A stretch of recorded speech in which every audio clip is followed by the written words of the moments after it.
Sebelum lanjut, jangan lupa untuk di like dulu ini video dan di subscribe juga channel ini, supaya bisa terus memberikan informasi dan hiburan kepada kita semua. Kalau sudah, langsung saja kita masuk ke pembahasan.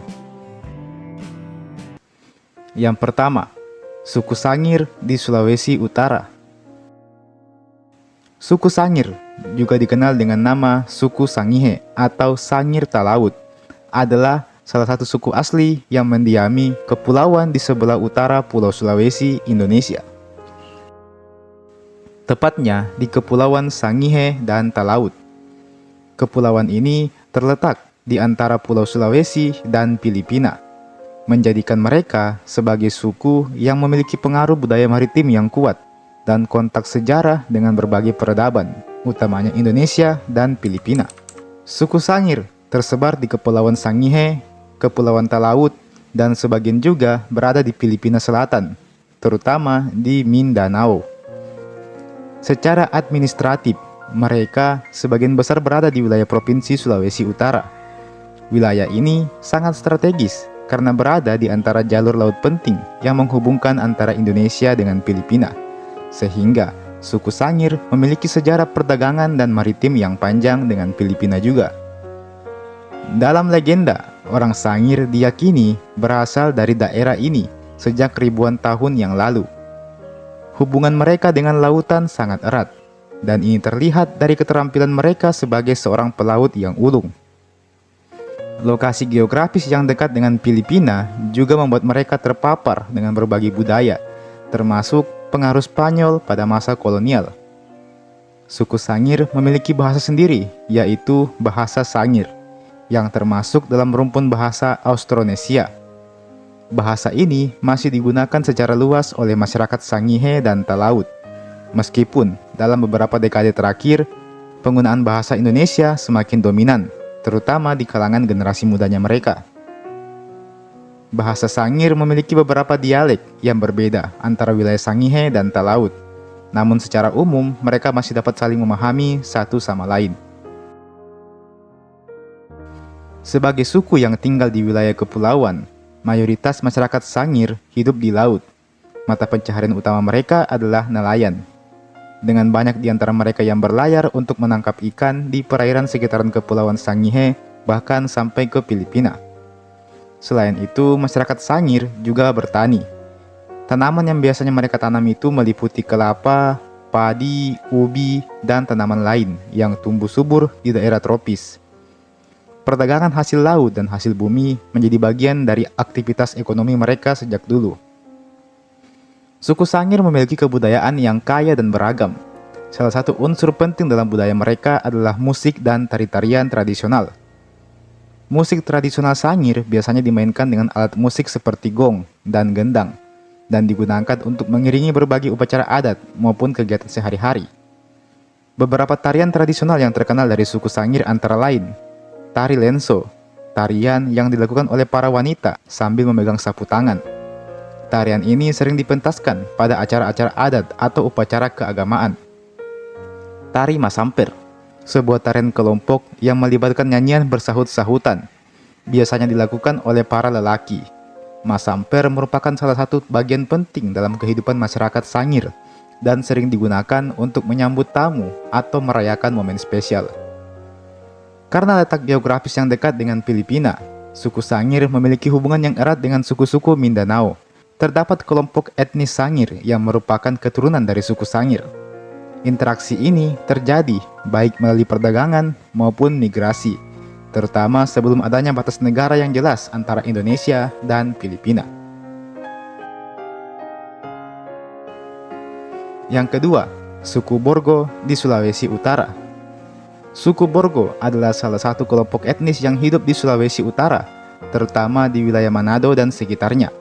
Suku Borgo merupakan kelompok masyarakat hasil dari asimilasi antara orang-orang Eropa, terutama Belanda, dengan penduduk asli Sulawesi Utara. Oleh karena itu, mereka sering disebut sebagai masyarakat Euronesian, yaitu gabungan antara Eropa dan Austronesia. Dalam sejarah kolonial, mereka termasuk dalam kelompok masyarakat yang disebut Indo-Belanda, yang merujuk pada orang-orang berdarah campuran antara Eropa dan pribumi di Indonesia. Suku Borgo berasal dari perkawinan antara orang-orang Eropa dengan orang-orang Minahasa di Sulawesi Utara yang memang terjadi sejak masa penjajahan Belanda di wilayah tersebut. Kata Borgo sendiri kemungkinan berasal dari bahasa Portugis atau Spanyol yang berarti penduduk pinggiran atau kelas sosial menengah. Meskipun dalam konteks ini digunakan untuk merujuk kepada masyarakat berdarah campuran.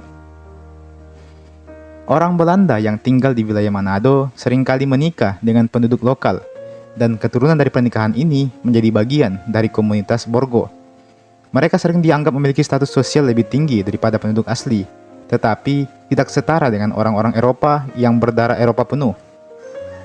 Hal ini kemudian menciptakan dinamika sosial yang unik dalam masyarakat kolonial di Sulawesi Utara pada waktu itu.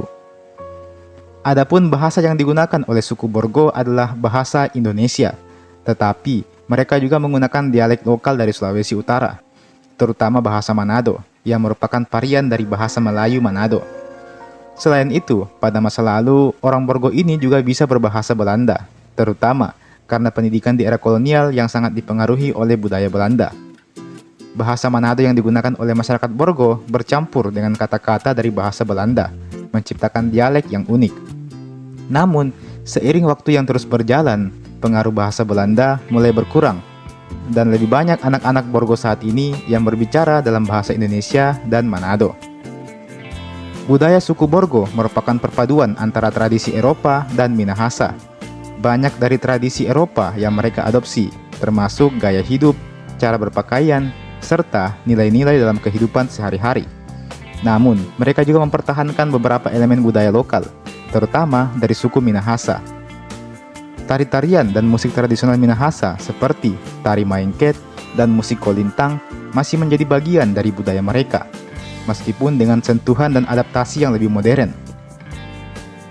Selain itu, suku Borgo juga memiliki perayaan dan tradisi keagamaan yang erat kaitannya dengan agama mereka, Kristen Protestan, agama yang dibawa oleh para misionaris Belanda.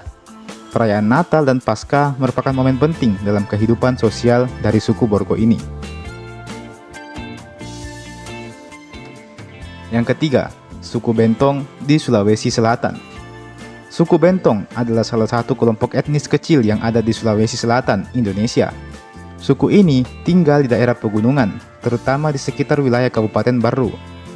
Meskipun tidak sepopuler suku-suku besar seperti Makassar atau Bugis, suku Bentong memiliki identitas budaya, sejarah, dan tradisi yang menarik untuk kita pelajari.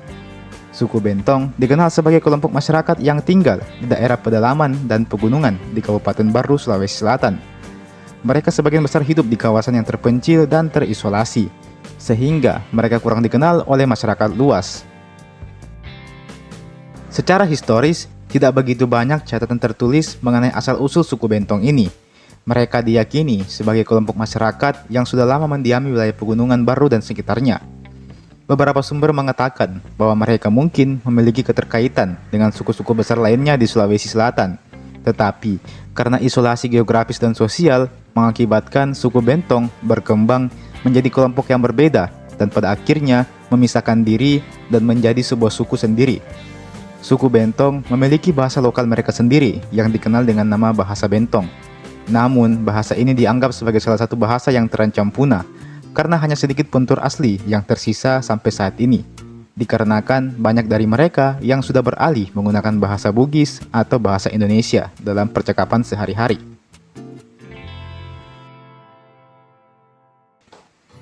Yang keempat, suku Wana di Sulawesi Tengah. Suku Wana, juga dikenal sebagai Towana, adalah salah satu kelompok etnis asli yang mendiami pedalaman Pulau Sulawesi, khususnya di bagian timur Provinsi Sulawesi Tengah. Suku ini hidup terutama di kawasan pegunungan dan hutan lebat yang berada di wilayah Kabupaten Morowali Utara dan sekitarnya. Mereka dikenal karena cara hidup yang masih sangat tradisional, serta keyakinan dan praktik spiritual yang unik. Meskipun suku ini termasuk dalam kelompok etnis minoritas di Indonesia, namun keberadaan mereka sangat penting dalam mempertahankan keanekaragaman budaya dan tradisi di Sulawesi. Suku Wana telah mendiami wilayah pegunungan Sulawesi Tengah selama berabad-abad. Mereka adalah salah satu kelompok suku yang termasuk dalam kelompok suku terasing atau suku pedalaman. Lokasi tempat tinggal suku Wana berada di kawasan yang sulit diakses, termasuk ke dalam hutan-hutan belantara dan pegunungan. Kawasan tersebut sebagian besar tak terhubung dengan infrastruktur modern seperti jalan raya, sehingga mereka hidup dalam kondisi yang relatif terisolasi dari dunia luar. Suku Wana mendiami wilayah yang dikenal sebagai Taman Nasional Lorelindo, salah satu kawasan konservasi hutan terbesar di Sulawesi, yang videonya sudah beberapa kali kita bahas juga. Suku Wana ini memiliki bahasa mereka sendiri yang disebut bahasa Wana. Bahasa Wana digunakan dalam komunikasi sehari-hari antar anggota komunitas, terutama orang-orang yang tinggal di daerah pedalaman yang masih mempertahankan gaya hidup tradisional. Namun, di daerah-daerah yang lebih dekat dengan desa-desa modern atau kota-kota kecil, anggota suku Wana juga mulai berinteraksi dengan dunia luar, sehingga mereka banyak juga menggunakan bahasa Indonesia. Sehingga, bahasa Wana terancam punah karena adanya tekanan dari bahasa-bahasa yang lebih dominan di Sulawesi, termasuk bahasa Indonesia dan bahasa daerah lainnya. Dan yang kelima, suku Polahi di Gorontalo. Suku Polahi adalah salah satu suku yang mendiami daerah pedalaman di Provinsi Gorontalo, Sulawesi, Indonesia. Mereka dikenal sebagai kelompok masyarakat yang hidup dalam isolasi dan mempertahankan cara hidup yang sangat tradisional. Suku Polahi tinggal jauh dari peradaban modern. Bahkan hingga hari ini, mereka masih bergantung pada sumber daya alam di sekitarnya untuk memenuhi kebutuhan hidup. Status suku ini termasuk ke dalam masyarakat terasing yang membuat mereka jarang dibahas oleh media dan tidak begitu banyak diketahui oleh masyarakat umum. Suku Polahi mendiami wilayah pedalaman hutan di daerah pegunungan Boliohuto yang terletak di Kabupaten Gorontalo. Meskipun secara administratif mereka masuk dalam wilayah Provinsi Gorontalo, namun lokasi tempat tinggal mereka sangat terpencil dan sangat sulit untuk dijangkau, sehingga kontak mereka dengan dunia luar sangat terbatas. Sebagian besar dari mereka tinggal dalam hutan yang lebat, menjadikan mereka sebagai suku yang paling terisolasi di Sulawesi. Untuk asal-usulnya, suku Polahi sering dikatakan sebagai kelompok yang melarikan diri dari penjajah Belanda. Menurut beberapa catatan sejarah dan cerita lisan yang diwariskan oleh suku ini, mengatakan bahwa nenek moyang mereka melarikan diri ke dalam hutan untuk menghindari penindasan dari kolonial Belanda pada abad ke-17. Karena tinggal di daerah terpencil untuk waktu yang lama, mereka kemudian terisolasi dari perkembangan dunia luar dan terus hidup dengan cara yang sangat sederhana dan tradisional. Suku Polahi hidup dengan cara yang sangat sederhana dan tradisional, dengan ketergantungan besar pada alam sebagai sumber makanan dan kebutuhan sehari-hari mereka. Mereka adalah suku yang hidup dari berburu, meramu, dan berladang. Mereka berburu binatang liar seperti babi hutan dan burung, serta mengumpulkan hasil hutan seperti umbi-umbian, buah-buahan, dan tanaman lainnya. Praktik hidup ini mirip dengan cara hidup banyak suku pedalaman lain di Indonesia yang mendiami wilayah hutan.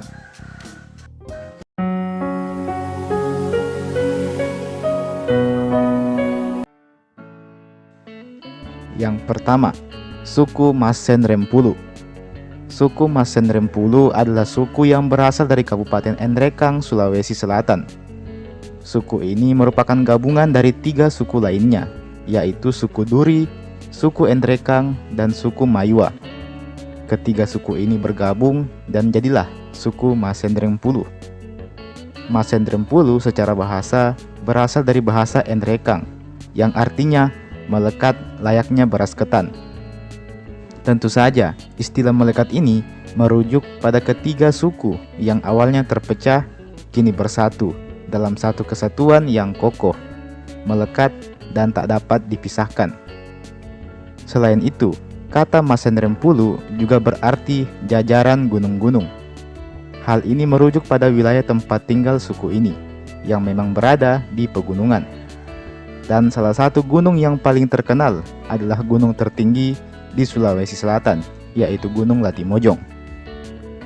Meskipun Duri, Mayua, dan Enrekang sudah bersatu ke dalam sebuah suku yang sama, namun ketiga suku ini masih punya perbedaan, utamanya pada dialek ketiganya yang berbeda, meskipun memang bahasanya masih dapat mereka mengerti satu sama lain. Ada sebuah teori menarik yang mengatakan bahwa suku Masen Rempulu ini adalah suku yang berasal dari gabungan antara suku Bugis dan Toraja. Namun nampaknya hal itu belum bisa kita percayai. Pasalnya, suku Masendrempulu ini tidak memiliki ritual adat kematian yang sama dengan Toraja. Pakaian adat mereka pun juga berbeda. By the way, nama pakaian adat suku Masendrempulu ini adalah Macera Manurung Kalupini. Sedangkan ritual pernikahan mereka juga tidak sama dengan suku Bugis. Bahkan orang Masendrempulu biasanya akan malu apabila anak wanitanya dilamar dengan jumlah uang yang banyak. Sebuah perbedaan yang sangat kentara sekali bukan antara suku Bugis dan Masendrempulu ini. Suku Masendrempulu ini dulunya punya kepercayaan animisme dinamisme yang bernama Alu Tojolo. Masuknya Islam membuat kepercayaan ini sudah ditinggalkan. Namun di desa-desa di wilayah Baraka masih ada penduduknya yang menganut paham Alu Tojolo. Yang ketiga, suku Konjo Pegunungan. Suku Konjo Pegunungan adalah suku yang mendiami pegunungan selain suku Toraja. Suku ini berada di wilayah pegunungan di Kecamatan Tinggi Moncong, Kabupaten Goa, dan Sinjai.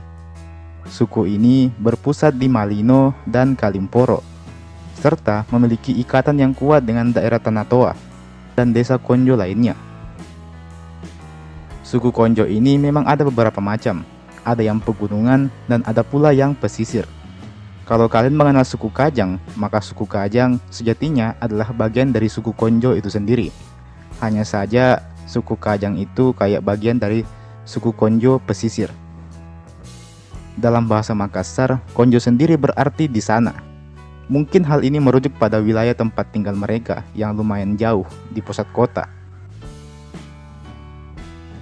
Selain suku Konjo Pegunungan, ada pula yang keempat, suku Konjo Pesisir. Suku Konjo Pesisir inilah yang berada di wilayah Bulukumba. Mereka ada di Kecamatan Bonto Tiro, Bonto Bahari, dan juga Herlang. Suku Konjo Pesisir inilah yang dikenal luas sebagai suku yang membuat kapal pinisi. Orang-orang Kajang yang berpakaian serba hitam juga dianggap sebagai bagian dari suku Konjo Pesisir. Suku Konjo Pesisir ini adalah autor dari kapal pinisi yang sering jadi kebanggaan masyarakat di Sulawesi Selatan. Banyak yang mengira kalau pinisi ini dibuat oleh orang-orang Bugis, namun nyatanya orang-orang Konjo Pesisirlah yang membuatnya.